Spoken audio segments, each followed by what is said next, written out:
পাঁচালীটা আমাদের বাড়িতে কি করে এলো সেটা একটুখানি বলে। দাশরথী রায়ের বাড়ি ছিল বাতকুল্লা গ্রামে, কৃষ্ণনগর যেতে বাতকুল্লা বলে একটা স্টেশন আছে, তো কেউ বলে বাদমুড়া, ওইখানে দাশরথী রায়ের জন্ম। ছোটবেলায় বাবা মাকে হারিয়ে ফেলেছিলেন, চলে গেছিল।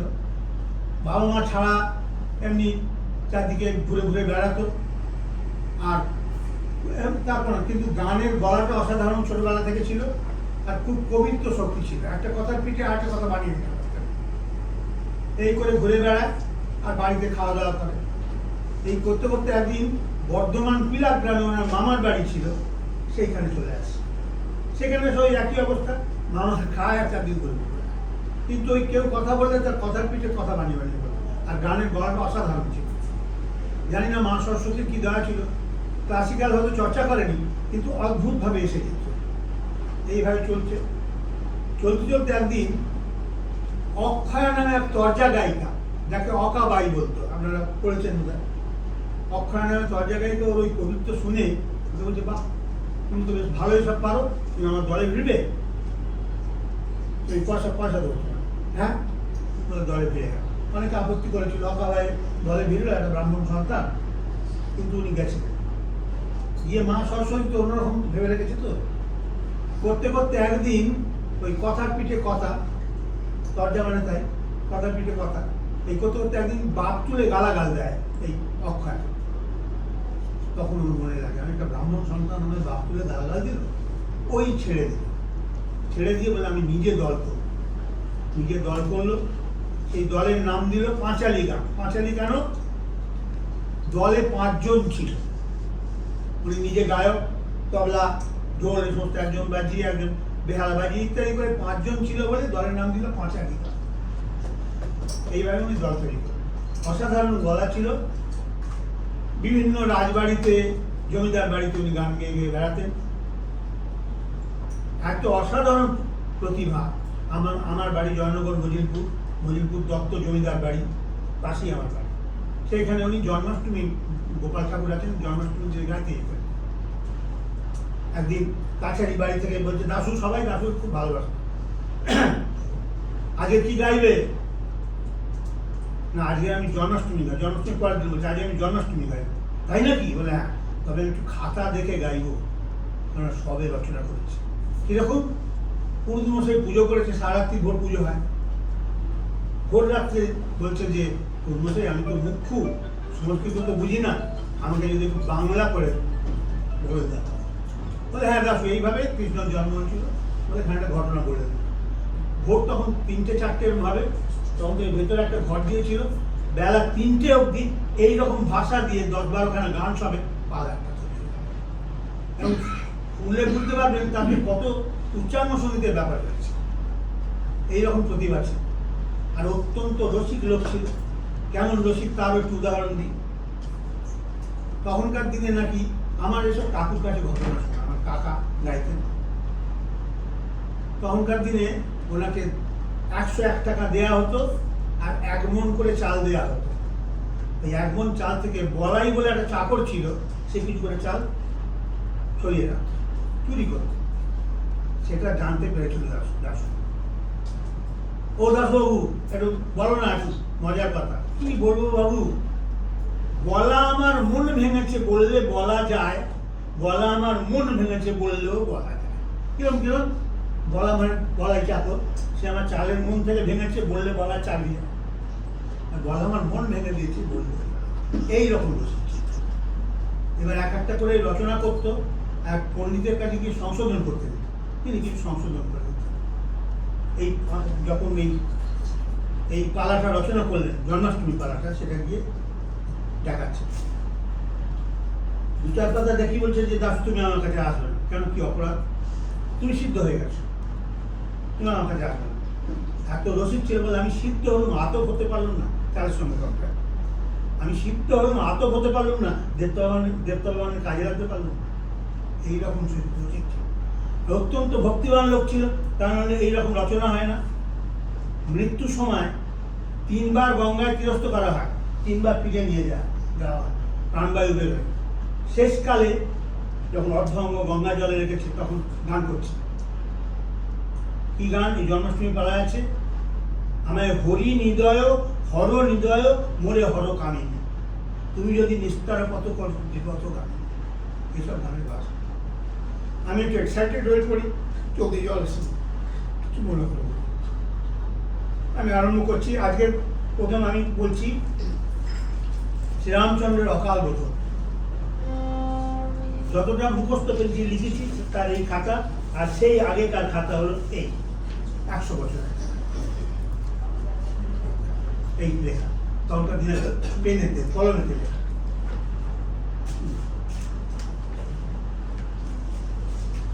ঠিক আছে,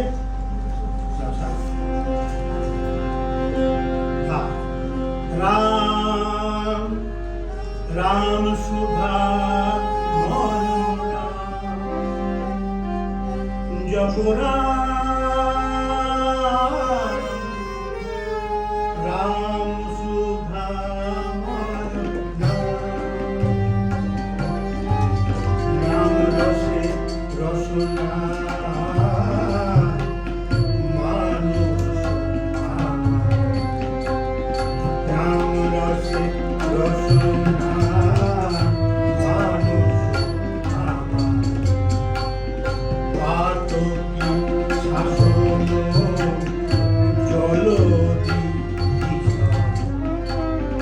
তোরিবারে রাম পদ তোরি রাম তোরিবারে পদ তোরি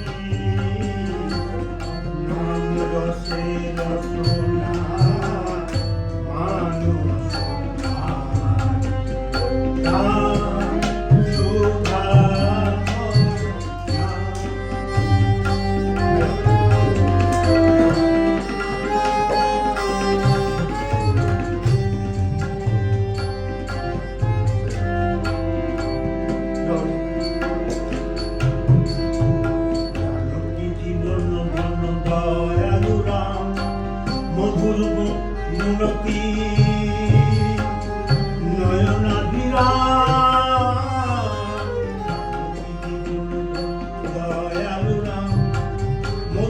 ঘন মূরতি নয়নাভিরাম মধুর ঠাম রাম শান্ত উদ্ধাম ওই সাগরে হে রাম ওই সাগরে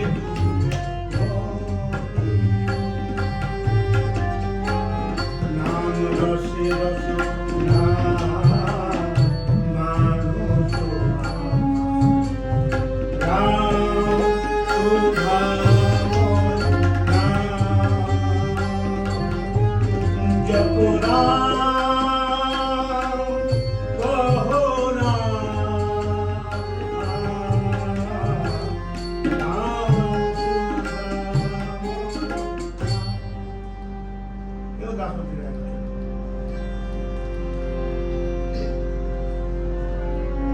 আজকে অকাল বোধন পালা। এই পালাতে কি বলছেন দাশরথীরা? মহি রাবণ যখন পাতালে মরে, সুখে মোহিত যত অমরে। মহি রাবণ পাতালে যখন মরে, সুখে মোহিত যত অমরে। অমররা খুব শান্তি পেয়েছে। সুখে মোহিত যত অমরে, আর শোকে মোহিতে পড়ে দশা। কেমন শোক? ধ্বংসে যেন বিষধর, কপালে হানেন বিষ কর্পুরি তাহার। ধ্বংসে যেন বিষধর, কপালে হানেন বিষ কর, তার বিষ নয়নে ধারা বরিশয়। সুধান যুক্তি সুখ সারণে, স্বয়ং সাজিতে রণে, সৈন্যগণে কন লঙ্কার স্বামী। আর সহে না শোক অবিরাম, আজ রণে সেই ভণ্ড রাম, দণ্ডির দণ্ডিব প্রাণ আমি। হুহুঙ্কার ঘন ঘন, কেমন হুঙ্কার ছাড়ছে যেন প্রলয়ের ঘন, প্রলয়কালীন মেঘ গর্জন হচ্ছে। হুঙ্কার ঘন ঘন যেন প্রলয়ের ঘন, প্রলয় কর্তা আদি প্রলয় গণে। টলমল করে ক্ষিতি, অনন্ত প্রভৃতি ভীতি, প্রাণান্ত মানিছে ত্রিভুবন। এই হল দাশরথের ভাষা। প্রাণান্ত মানিছে ত্রিভুবন। যখন বহির্দ্বার বহির্ভূত হয়ে রণসজ্জীভূত, যখন গর্জিয়ে চলের মহাবীর্য, যুদ্ধে যাবো, আজ আমি যুদ্ধে গিয়ে রামকে শেষ করে আসবো, গর্জিয়ে চলের মহাবীর্য, তখন রাজার প্রধানা সুন্দরী জেনে মুন্দদরি অন্তঃপুরে অন্তরে অধৈর্য। কেমন অন্তরে অধৈর্য হয়েছে? বিগলিতা কেশী দ্রুত আসি লঙ্কেশী, ভাসি চক্ষু জলে রানী বলে, নাথ তুমি চিনলে না রাম চিন্তামণি? তার সঙ্গে যুদ্ধে যাচ্ছ, তুমি চিনলে না রাম চিন্তামণি? সে কেমন? অন্ধে যেমন চিনতে মণি পারে না, পাইয়ে কর করে। যে অন্ধ তাকে যদি মণি দেওয়া তো চিনতে পারবে না। সে কেমন? যেমন অন্ধে যেমন চিনতে মণি পারে না, পাইয়ে করতল। জ্ঞান শক্তি হারাইয়ে হরির শক্তিকে হরিয়ে সেই শক্তি করবে তোমার সকল শক্তি লয়। রেখে শক্তি অশোক বনে, পেলে কত শোক তোমার অশোক মনে, তবু নাই জ্ঞান হৃদয় উদয়। রাজা জনক যার জনক, আর পতি যার জগৎ জনক রাম। জনক যার জনক, আর পতি যার জগৎ জনক, আর গজমুখ জনক যারে ভজে শিব। গজমুখ জনক, গজমুখ জনক যারে ভজে, কোন বস্তু জানো কি তুমি তার গুণ জানো কি? জানলে কি সোনার লঙ্কা ভজে। আবার তারক ব্রহ্ম তার কান্ত, যে রাম করেন তারকান্ত। তারকান্ত যে রাম করেন তারকান্ত, নরকান্ত করে যে গুণমণি, তুমি তার সঙ্গে কি করবে রণ? মহারাজ তোমায় করি বারণ, করো না নাথ আমার বলে বলছে।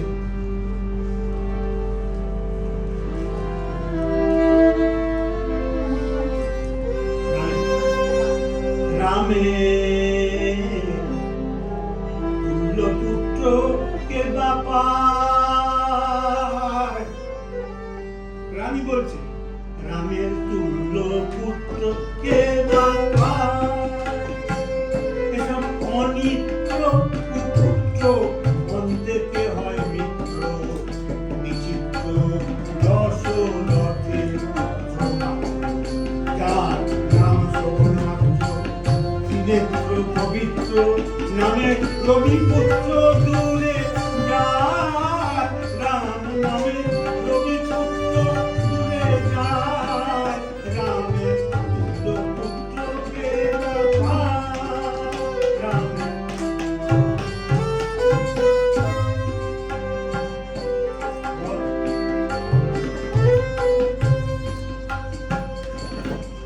তুল্য পুত্রকে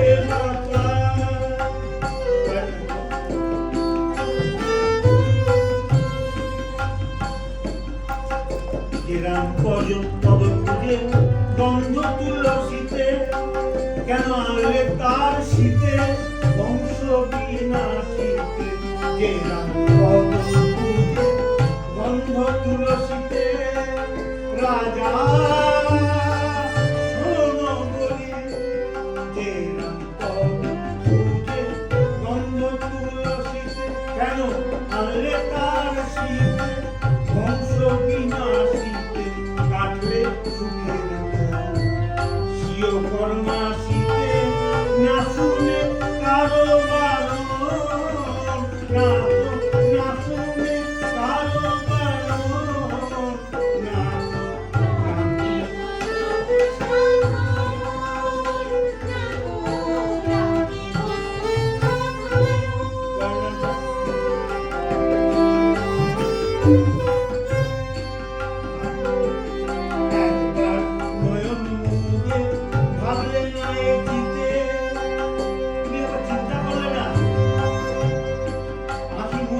ভাবলে না যে সে কে, অপূর্ব লেখা। একবার ভাবলে না তোমারে কপিতে, সেই শ্রীরাম জগৎ পিতে, জগন্নাথ আসিতে কপিতে, তাই করে কপিতে মান হর,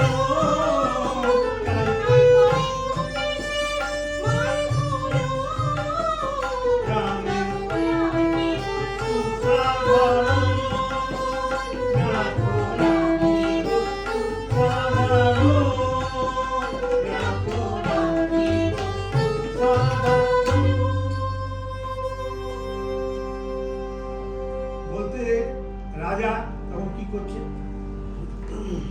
রাজা অবাক হয়ে শুনলো রাবণ। রাবণ বলে, সুন্দরী তুমি বোঝাচ্ছ না সুন্দরী। এক কথা দুদিন রকম মানে, এগুলো বিশেষত্ব। রাবণ বলে, সুন্দরী তুমি বোঝাচ্ছ না সুন্দরী, খুব ভালো বোঝা, কিন্তু আর বলো না মন্দোদরী, আমি সইতে না দিচ্ছি, আমি সহ্য করতে পারছি। কেন?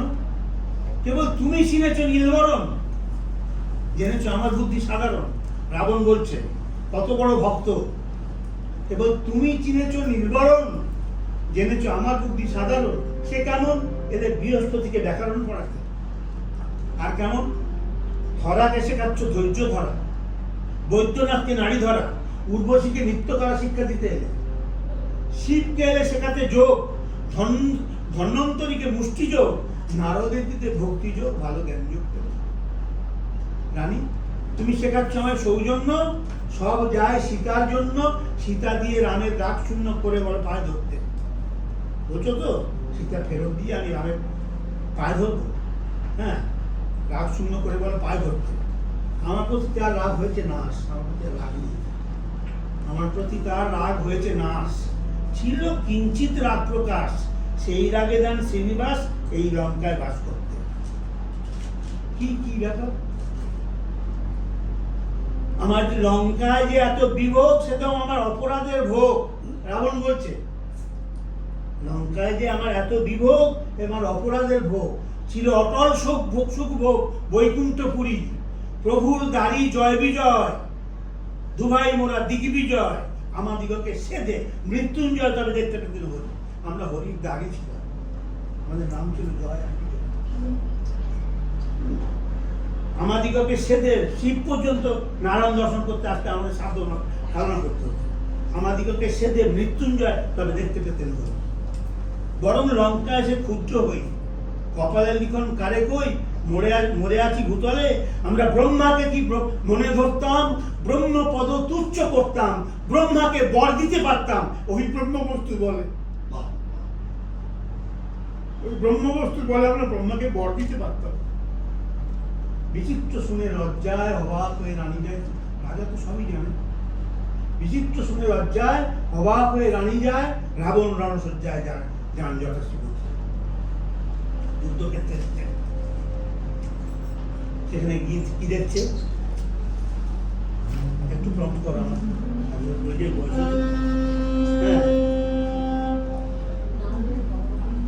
সেখানে গিয়ে দাঁড়ালেন বাবু। সেখানে গিয়ে দেখছে রাম নিচেতে যুদ্ধ করতে এসেছেন, আমি তো এতে আছি। তখন ওই রাবণকে দেখে দাঁড়ালেন ভগবান, ধনুর খুনে ঝুড়িবান, চার বানেতে দিব্যান নিব্বান প্রভৃতি। রাবণ বলে শোন, রাবণ তখন বলছে শোন, রাবণ বলে কথা শোন, আমার হচ্ছে রথাসন, তোর হচ্ছে পথাসন, কত হীন তুই বলি। আমি রথে দাঁড়িয়ে যুদ্ধ করছি, তুই পথে দাঁড়িয়ে যুদ্ধ করছিস। আমার হচ্ছে রথাসন, তোর হচ্ছে পথাসন, কত হীন তুই বলি। তাতে পরনে বাকর নাই বসন, গাছের ছাল পরে আছিস। পরনে বাকর নাই বসন, বনের ফলমূল আসন, যশোর জ্বালার হুতাসন জন্য জীর্ণ হল। আরে শিরে মুকুট নাই তোর জটা ভূষণ, যত ক্ষুদ্র কর্ম তোর শাসন। ইচ্ছা হয় না বিনাশন, পরিহান দুর্বলে, তোর সমন ভবন দর্শন। কাজ নাই রে পিতবসন, প্রাণ বাঁচে আবার অন্বেষণ দিচ্ছি আমি বলে। তোর কি করে প্রাণ বাঁচি বলে দিচ্ছি। তুই আমার সঙ্গে কি যুদ্ধে এসেছিস নিচে দাঁড়িয়ে? তখন রাক্ষস কক্ষস বাক্য, ক্রোধে হয়ে লোহিতাক্ষ, বিবিধ স্বর সরজাক্য, ছাড়েন লঙ্কেশ্বরে। হেতু শত্রু প্রাণ হরণ, যত হানেন নীলবরণ, বানে বান নিবারণ দশা করে। একটা করে বান দিচ্ছে, এই বানটা কেটে আবার ফেলে দিচ্ছে। বানে বান নিবারণ দশার করে। তখন মহাক্রোধে অর্ধচন্দ্র ছাড়িলেন রামচন্দ্র।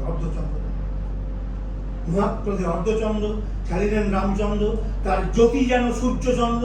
গগনে বান চলে অনিবার্য অতি প্রচন্ড, কাটিল রাবণ তুণ্ড। বিচ্ছেদ হয়ে এক খণ্ড করিল। 10 মাথা, একটা মাথা থেকে আবার উঠে তুণ্ডে লাগলো শির, সেই মাথাটা গিয়ে আবার জোড়া লাগলো। আবার উঠে তুণ্ডে লাগলো শির, বলে কান্ত ষোড়শীর, ক্রোধে গোলক নিবাসীর। সেই বান্ধায় পুনঃ কেটে মুন্ড ফেলেন ধরায়, ধরায় পড়ে তরায় উঠে মুন্ড পুনরায়, কি বলে তার সেই কাটা মুন্ড জোড়া রেখে কিভাবে শিবকে স্তুতি করছে। বিরাট ভক্ত ছিল। আমরা সাধারণভাবে জানি রাবণ বিরাট অত্যাচার, রাবণ বিরাট ভক্ত ছিল, কিন্তু ওই কপালগুলো এইভাবে জমে নত মুক্তি পাবে। আমায় বঞ্চিত করুণা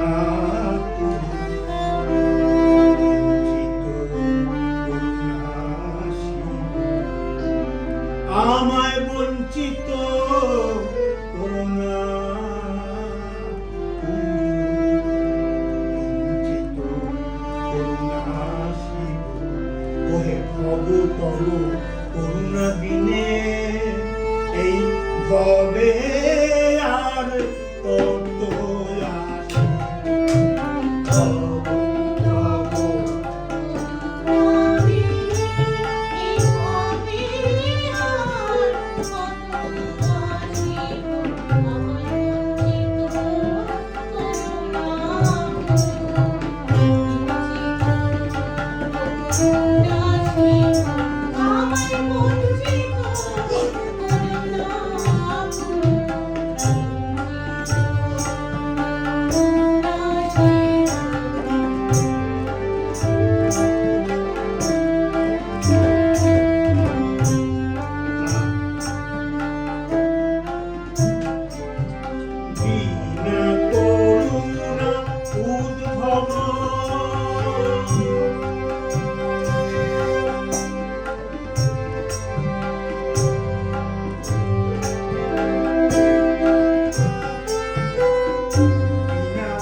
কতদিন বলো হে ভব, কতদিন বলো হে ভব, বিনা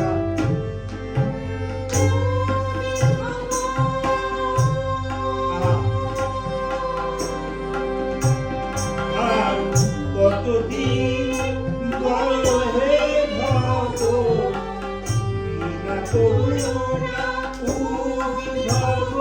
আর কতদিন বলো হে ভব, গতিবিহীন হয়ে এই ভব জলধি জলে ভাসিছে।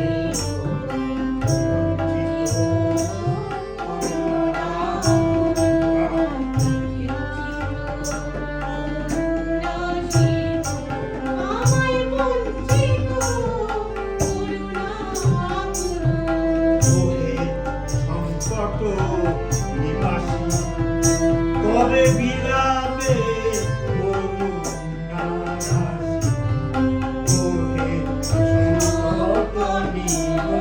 নিবাসী কবে বিলাবে করুণা রাশি।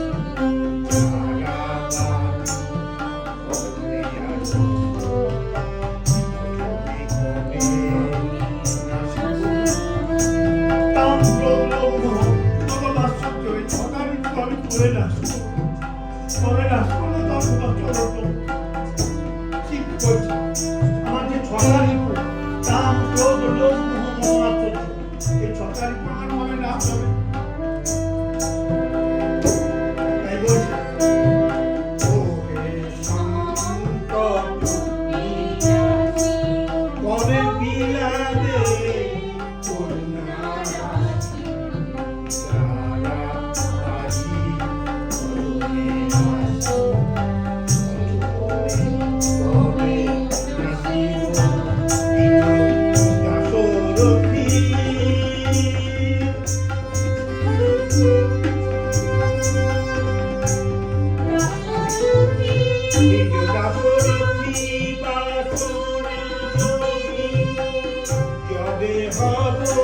জীবন ত্যাগী বাসনা যোগী, যবে হব জীবন ত্যাগী আমি হয়ে মুক্ত। ফল ভাবি কবে ভাগীরথী ভাসি।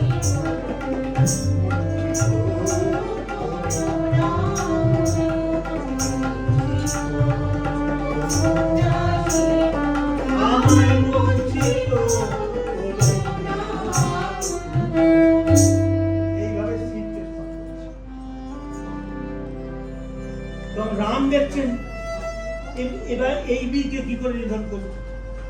এত বড় শিবের ভক্তকে কি করে নিধন করবো? রাম বলতে দেখছেন এখানে এইভাবে নিধন করা যাবে না।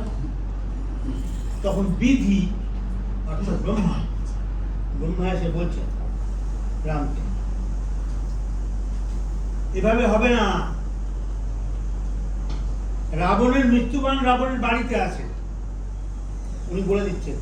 হ্যাঁ, রাবণ অন্তঃপুরে রাবণের মৃত্যুবান, রামকে বললেন রাবণের মৃত্যুবান আছে রাবণের অন্তঃপুরে। হ্যাঁ, সেই বান তোমাকে আনতে হবে, তাতে মৃত্যু হবে। হ্যাঁ, রাবণান্তক বান আছে রাবণের অন্তঃপুরে। তখন কহেন ভুবনেশ্বর, উনি তো আত্মভোলা, কহেন ভুবনেশ্বর রাম। হ্যাঁ ঠিকই তো, রাবণের ভুবনেশ্বর, কিন্তু তার সাধ্য আনে কোন জনে? আনবে কে? প্রণাম করি হনুমান, দাঁড়িয়ে কোন বিদ্যমান, বলে প্রভু আমি আনবো তোমার ওই চরণের তুলে। বলি কিসের জন্য চিন্তা তুমি করো হে অনাথ নাথ, যোগীন্দ্র জয়ী তোমায় জানো তো জগত্তাত, তাকে জগত্তাত জগৎপিতা। যোগীন্দ্র জয়ী তোমায় জানো তো জগত্তাত, তাত তুমি আজ্ঞা দিলে হে রাম, আমি কি ব্রহ্মাণী মানি, কৈলাস ভাঙিয়ে আনি, শুনিলে ভবানী মানি। হনুমান এত বড় ভক্ত, এত বড় বিরাট ব্যাপার, তুমি আজ্ঞা দিলে হে রাম, আমি কি ব্রহ্মাণী মানি, কৈলাস ভাঙিয়ে আনি, মানিনে ভবানী বাণী। বরুণকে ডুবাই জলে, বেঁধে রাখি পবনে বনে, জয় জয় রাম বলে আমি সদা জয়ী মরণে রণে। এই হলো হনুমান, এই হলো হনুমান চরিত্র। জয় জয় রাম বলে আমি সদা জয়ী মরণে রণে। এই রূপে ভক্তি ভারতী করিয়ে চলেন মারুতি, রামের আরতি শিখে ধরে। হ্যাঁ, রামের আরতি শিরে ধরে যাচ্ছেন কোন মৃত্যু বানাতে। পুরীর কিছু দূরে দাঁড়িয়ে ভাবছে এরকম তো যাওয়া যাবে না। হ্যাঁ, দূর থেকে দাঁড়িয়ে বলছে আমার ছদ্মবেশ ধরতে হবে। কি ছদ্মবেশ? হনুমান ছদ্মবেশ ধরছে। কিরকম ছদ্মবেশ? বৃদ্ধ এক দ্বিজবর জীর্ণতম